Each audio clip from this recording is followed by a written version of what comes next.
Welcome to displant academy. So நம்ம வந்து பாலிட்டிக்கோட explanation video தான் பார்த்துருந்தோம். குரூப் 4ல கேட்ட பாலிட்டியோட எக்ஸ்பிளனேஷன் வீடியோ பார்த்துட்டு இருந்தோம். ஸோ ஆல்ரெடி ஃபர்ஸ்ட் கொஸ்டின் பார்த்துருக்கோம். ஸோ செகண்ட் கொஸ்டின்லேருந்து ஸ்டார்ட் பண்ணலாம். ஓகேவா? ஸோ செகண்ட் கொஸ்டின் பாருங்க. இது வந்து நம்மளுடைய டெஸ்ட் சீரீஸ்ல கேட்ட கொஸ்டின். ஸோ அதே அப்படி டிட்டோவா நமக்கு வந்து வந்துருக்கு. ஓகேவா? ஸோ இதில் பாருங்க, நம்மளுடைய டெஸ்ட் சீரிஸ் பார்த்தீங்க அப்படின்னா 90 டேஸ் டெஸ்ட் சீரிஸ் அப்படின்றது நம்ம போட்டிருந்தோம். ஸோ ஃபர்ஸ்ட் நம்ம இன்ஸ்டிடியூஷன்ல போடப்பட்ட ஒரு டெஸ்ட் சீரிஸ் இது. ஓகேவா? ஸோ அதுல டெஸ்ட் நம்பர் 12ல கேட்கப்பட்ட கொஸ்டின் தான் என்ன, இந்த பஞ்சாயத்து ராஜுக்காக போடப்பட்ட கமிட்டிஸோட குரோனாலஜிக்கல் ஆர்டர் நம்ம கேட்டிருந்தோம். ஸோ அதே தான் என்ன பண்ணியிருக்காங்க, குரூப் 4லயுமே கேட்டிருக்காங்க. ஓகேவா? ஸோ இதில் பாருங்க, அப்படி ஃபர்ஸ்ட் என்ன கொடுத்துருக்காங்க, GVK Rao committee, Balwant Rai Mehta committee, LM Singhvi committee and Ashok Mehta committee. ஓகேவா? சோ இதுல ஃபர்ஸ்ட் போடப்பட்ட கமிட்டி அது பல்வந்த் ராய் மேத்தா கமிட்டி போட்டிருப்பாங்க. ஓகேவா? சோ பல்வந்த் ராய் மேத்தா என்ன சொல்லியிருப்பாரு, 3 டயர் சிஸ்டம் அப்படின்றத சொல்லியிருப்பாரா. சோ அந்த போடப்பட்டதுதான் யாரு, அசோக் மேத்தா கமிட்டி. ஓகேவா? சோ அசோக் மேத்தா கமிட்டி என்ன சொல்லியிருப்பாங்க, 2 டயர் பஞ்சாயத்து சிஸ்டம் வேணும் அப்படின்றத சொல்லியிருப்பாங்க. சோ அதுக்கு அடுத்து யாரை போட்டிருப்பாங்க அப்படின்னா எல்எம் சிங்வி கமிட்டி போட்டிருப்பாங்க. சோ இவர் தான் என்ன பண்ணிருப்பாருன்னா கான்ஸ்டிடியூஷன் ஸ்டேட்டஸ் வேணும், பஞ்சாயத்து ராஜுக்குன்னு கான்ஸ்டிடியூஷன் ஸ்டேட்டஸ் வேணும் அப்படின்றத சொல்லியிருப்பாங்க. சோ நெக்ஸ்ட் பாத்தீங்க அப்படின்னா GVK Rao committee. GVK Rao தான் வந்து என்ன, ஸ்டேட்டுக்குன்னு தனியா ஒரு பினான்ஸ் கமிஷன் வேணும், ஸ்டேட்டுக்கு எலெக்ஷன் கமிஷன் வேணும் அப்படின்ற ரெக்கமெண்டேஷன் அவர் தான் கொடுத்திருப்பார். ஓகேவா? சோ அப்ப ஃபர்ஸ்ட் என்ன வரும், பல்வந்த் ராய் மேத்தா கமிட்டி. சோ அப்ப ஆப்ஷன்ல பாத்தீங்க அப்படின்னா 2. ஓகேவா? ஃபர்ஸ்ட் என்ன வரும், எனக்கு 2 வரும். சோ நெக்ஸ்ட் பாத்தீங்க அப்படின்னா அசோக் மேத்தா, அது எங்க இருக்கு, ஸ்டேட்மெண்ட் 4. சோ அப்ப 2 4. சோ நெக்ஸ்ட் பாத்தீங்க அப்படின்னா எனக்கு என்ன வரும், எல்எம் சிங்வி வரும். சோ அது எங்க இருக்கு, 3rd. சோ அப்ப 2 4 3 1. சோ அப்ப ஆப்ஷன் என்ன வரும், ஆப்ஷன் சி தான் வரும். ஓகேவா? சோ நெக்ஸ்ட் क्वेश्चन போயிடலாமா. சோ நெக்ஸ்ட் क्वेश्चन பாத்தீங்க அப்படின்னா டிபிஎஸ்பி. சோ எல்லாருமே கண்டிப்பா படிச்சிருக்க வேண்டிய ஒரு டாபிக். ஓகேவா? ரொம்ப ரொம்ப முக்கியமான டாபிக். எவ்ரி இயர் வந்து ஃபண்டமெண்டல் ரைட்ஸ்ல இருந்து டிபிஎஸ்பில இருந்து ஒரு क्वेश्चन வந்துரும். அதே மாதிரி தான் இந்த வருஷமும் வந்துருச்சு. ஓகேவா? சோ டிபிஎஸ்பில பாருங்க, அவங்க கேட்டிருக்கிறது என்ன, which of the following statement are true about the DPSP principle. ஓகேவா? சோ ஃபர்ஸ்ட் என்ன ஸ்டேட்மென்ட் கொடுத்திருக்காங்க, article 36 to 51 deals with the directive principle of state policy. ஆமா, ஆர்டிகல் 36ல இருந்து 51 வரைக்கும் தான் என்ன டிபிஎஸ்பி யோட இது கொடுத்திருப்பாங்க. ஓகேவா? சோ நெக்ஸ்ட் பாத்தீங்க அப்படின்னா doctor Ambedkar describes it as a novel future of Indian constitution. Indian கான்ஸ்டிடியூஷனோட நாவல் ஃபியூச்சர் அப்படின்றத சொல்லியிருப்பாரு. ஆமா, அம்பேத்கர் தான் அதையும் சொல்லியிருப்பார். So these principles are enforceable by the court. So இதுவே வந்து enforceable by court அப்படின்னு சொல்லுவாங்க. ஆக்சுவலா enforceableனா என்ன, ஒரு சட்டத்துல டிபிஎஸ்பி செயல்படுத்தல அப்படின்னா நீங்க ஏன் செயல்படுத்தல அப்படின்னு கோர்ட் கேள்வி கேட்கறது தான் என்ன, என்ஃபோர்சியபிள் அப்படின்னு. சோ இது எதுக்கு உண்டு அப்படின்னா ஃபண்டமெண்டல் ரைட்ஸுக்கு உண்டு. ஓகேவா?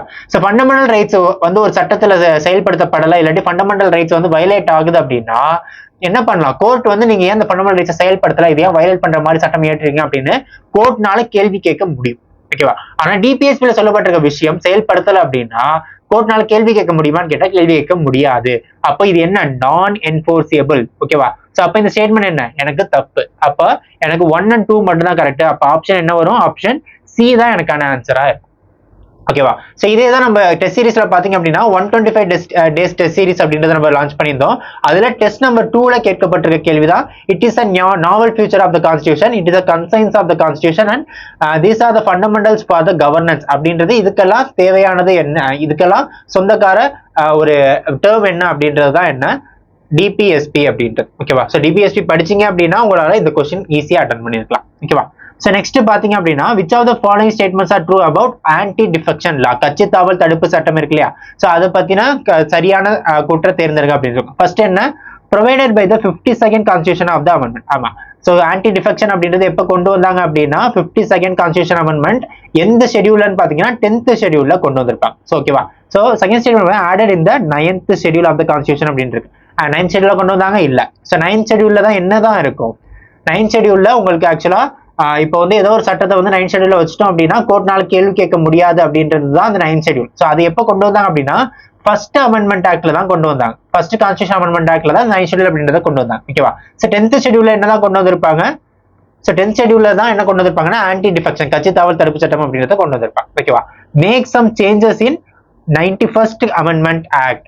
ஓகேவா? அது மாதிரி 10th ஷெட்யூல்ல 91st அமெண்ட்மெண்ட் ஆக்ட்ல ஒரு மாற்றம் கொண்டு வந்திருப்பாங்க, அமெண்ட்மெண்ட் கொண்டு வந்திருப்பாங்க. என்ன அப்படின்னா இப்போ வந்து கட்சி தாவல் தடுப்பு சட்டம் இருக்கு இல்லையா, சோ அதுல இப்போ வந்து ஒரு கட்சி நடக்குது, ஒரு கட்சியில வந்து ஒரு 100 பேர் இருக்காங்கன்னு வச்சுக்கோங்க. ஓகேவா. ஸோ கட்சியோட உறுப்பினர்கள் ஒரு 100 பேர் இருக்காங்க. ஃபார் எக்ஸாம்பிள் எம்எல்ஏஸா ஒரு பார்ட்டி இருக்கு, பார்ட்டி ஏ அப்படின்றதுக்கு அந்த பார்ட்டி ஏல 100 எம்எல்ஏஸ் இருக்காங்க. ஓகேவா. ஸோ ஜெயிச்ச பிறகு இந்த பார்ட்டியில இருக்க 33 எம்எல்ஏ என்ன பண்றாங்க அப்படின்னா தனியா பிரிஞ்சு போயிடுறாங்க. ஸோ தனி கட்சியை ஆரம்பிக்கிறாங்க, இல்லாட்டி தனியா பிரிஞ்சு போறாங்க, இல்லாட்டி தனியா வந்து இன்னொரு கட்சியில போய் சேர்றாங்க. எதுவா இருந்தாலும் ஒரு பார்ட்டியில இருக்கிற 33 பேர், அதாவது 1/3 பர்சன். ஓகேவா. அந்த பார்ட்டியில இருக்க 1/3 பர்சன் என்ன பண்றாங்களா அந்த கட்சியில இருந்து பிரிஞ்சு போறாங்க. ஸோ இப்ப பிரிஞ்சு போகும்போது அதுல பிரிஞ்சு போனவங்களை என்ன அவங்க வந்து அவங்களுடைய பதவி வந்து விலக சொல்லணும், இல்லாட்டி பதவி வந்து ராஜினாமா ஆகும், இல்லாட்டி பதவி வந்து இல்லாமல் ஆகும் அப்படின்றத சொல்ல முடியுமான்னு கேட்டா சொல்ல முடியாது. ஸோ அதுதான் என்ன சொல்லுது 91st அமெண்ட்மெண்ட் ஆக்ட். ஆக்சுவலா ஆன்டி டிஃபெக்ஷன் என்ன சொல்லியிருப்பாங்க அப்படின்னா நீங்க ஒரு எம்எல்ஏவா ஆகுறீங்க, எம்எல்ஏவா ஒரு கட்சியில இருந்து ஜெயிக்கிறீங்க. ஃபார் எக்ஸாம்பிள் ஒரு ஏன்ற பார்ட்டில இருந்து நீங்க எம்எல்ஏவா ஆகுறீங்க அப்படின்னா நீங்க ஜெயிச்ச பிறகு ஏன்ற பார்ட்டில இருந்து பீன்ற பார்ட்டிக்கு வந்து நீங்க மூவ் ஆகுறீங்க அப்படின்னா உங்களுடைய எம்எல்ஏ பதவி அப்படின்றது பறிக்கப்படும். ஓகேவா. சோ இதுதான் கட்சி தாவல் தடுப்பு சட்டம் சொல்லுது. ஆனா இது வந்து இண்டிவிஜுவலா இப்ப நான் ஒரு எம்எல்ஏவா ஆயிருக்கேன், நான் வந்து ஏன்ற பார்ட்டில இருந்து பீன்ற பார்ட்டிக்கு மூவ் ஆகுறேன் அப்படின்னா அது ஆன்டி டிஃபெக்ஷன், கட்சி தாவல் தடுப்பு. ஓகேவா. சோ இதுவே என் கூட சேர்ந்து மத்தவங்க எல்லாருமே வந்து ஒரு மனதான் என்ன பண்றோம், வேணாம் இந்த கட்சி எனக்கு வேணாம், நான் இன்னொரு கட்சிக்கு போய்க்கிறேன் அப்படின்னு சொல்றாங்க இல்லையா. சோ அதுக்கு பேர் என்ன, கட்சி தாவல் தடுப்பு சட்டத்துக்கு கீழே வராது. அப்படி இருந்தா அவங்களோட எம்எல்ஏ பதவி பறிக்கப்படாது அப்படின்றதுதான் என்ன சொல்லியிருந்தாங்க 91st அமெண்ட்மெண்ட் ஆக்ட்ல சொல்லியிருந்தாங்க. ஓகேவா. சோ அப்ப எனக்கு என்ன தேர்ட் ஸ்டேட்மெண்ட் கரெக்ட். ஓகேவா.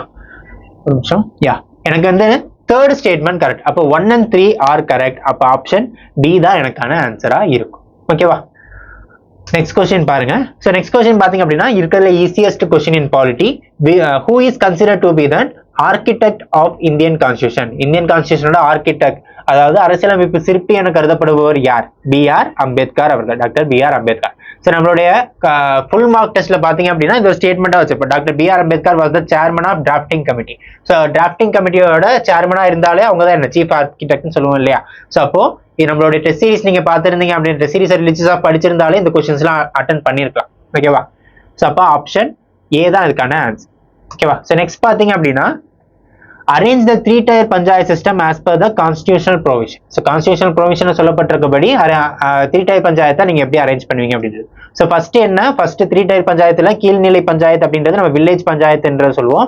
And then intermediate panchayat and then district panchayat அப்படின்றத சொல்லுவோம். ஸோ இன்டர்மீடியட் பஞ்சாயத்து அப்படின்றது பிளாக் லெவல் பஞ்சாயத்தா இருக்கும். ஓகேவா. ஸோ அப்ப எனக்கு ஆப்ஷன் என்ன வரும், ஆப்ஷன் ஏ தான் இதுக்கான ஆன்சரா வரும். ஓகேவா.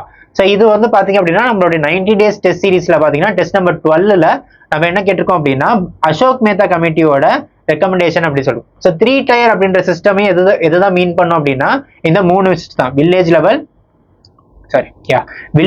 Block level and district level. ஓகேவா. ஸோ அப்ப 3-tierக்கு மீனிங் என்னன்னு தெரிஞ்சிருந்தாலே நீங்க என்ன பண்ணிருக்கலாம், இந்த கொஸ்டினை ஈஸியா அட்டென்ட் பண்ணிருக்கலாம். ஓகேவா.